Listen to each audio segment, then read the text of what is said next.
Nimekuja hapa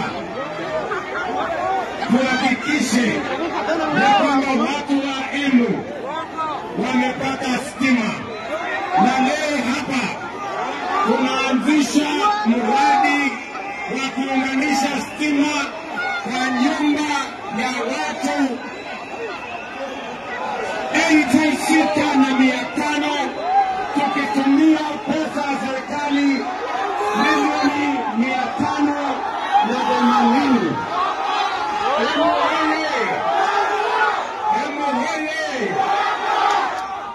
Na vile mimi nikiwa hapa tumekuja vile mambo ya soko, na mimi nataka kabla sijamaliza mambo ya stima niambie waziri Opiyo Wandayi yuko hapa ya kwamba aongeze pesa ya watu wa Embu kwa milioni 400 ndio tufikishe watu wa Embu ambao watapatiwa stima wafike watu 12,000, ndio Embu hii tuondoe giza, tuwekee stima ndio Kenya iweze kusonga mbele.